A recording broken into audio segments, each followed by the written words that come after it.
Hello, and welcome back to the Wildcat Report, a news show by students for students. My name's Kevin Pruslin. And my name's Joshua Turner. First in our news, mock trial had a great competition against Wakefield at the Woburn District Court.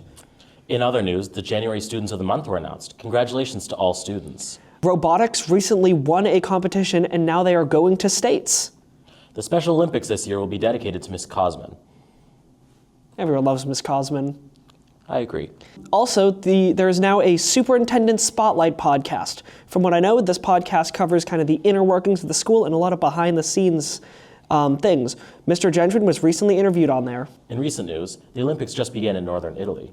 And then finally, for general news, there is now a senior update as opposed to the weekly update. So all of you who are seniors, check your emails. They have important deadlines and dates for different senior events. So it's a nice way to keep yourself updated on your final year at Wilmington High School. Welcome to the arts part.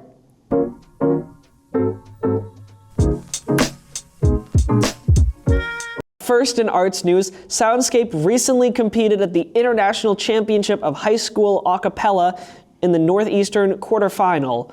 Congratulations. I have heard that their performance was absolutely incredible. It was. Lamplighters recently went on a field trip to go see Wonder in Boston. If you want to go on similar field trips in the future, join Lamplighters. And finally, for arts news, tickets for Mean Girls is now on sale. You can buy them at wpsk12.ludus.com. Please support our club. Thank you. And now, for news about Wilmington and the world around us, we go to Josh Turner.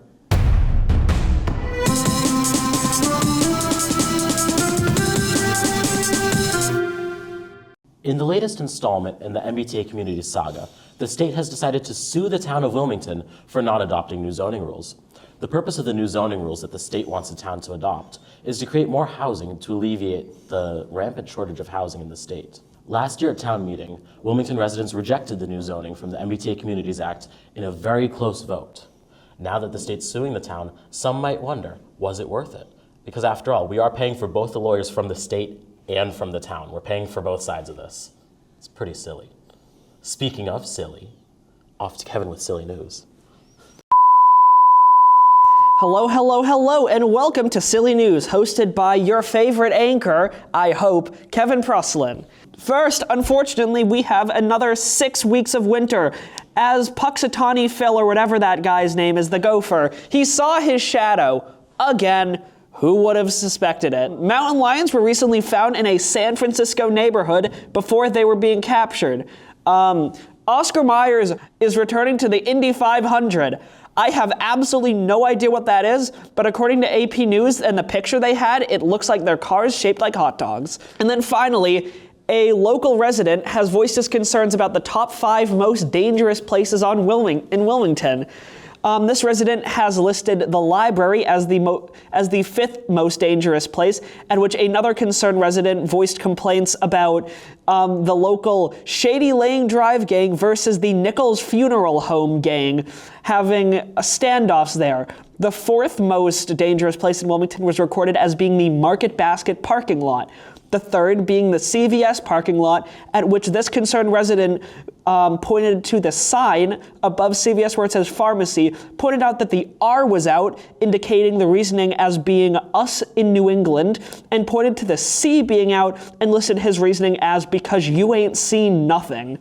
Number 2 most dangerous place is the Shell/Noria gas station, at which this resident said was his home turf, and he was completely fine there. And the most dangerous place in Wilmington, according to this local concerned resident, is Silver Lake, at which he refused to get out of his car over fear of getting slimed near the Tewksbury border. Now, for sports news, we go to Jimmy Fitzpatrick.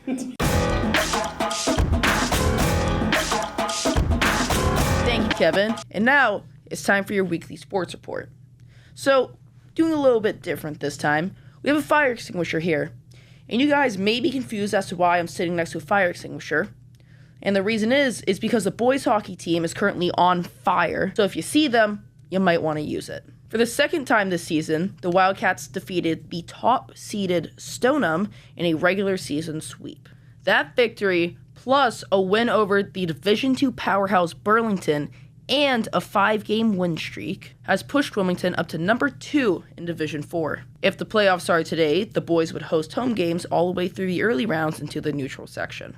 The girls' hockey team is also in a very good position for postseason success. They are currently ranked 16th in Division 2, which would mean a first-round home game. Girls' basketball is ranked 31st in the rankings, putting them on a track for a tournament berth. Senior Liam Murphy had one of the best games in recent history, exploding for 27 points in a win over Watertown. The 27 points were the highest single game total by a girl player since 2019.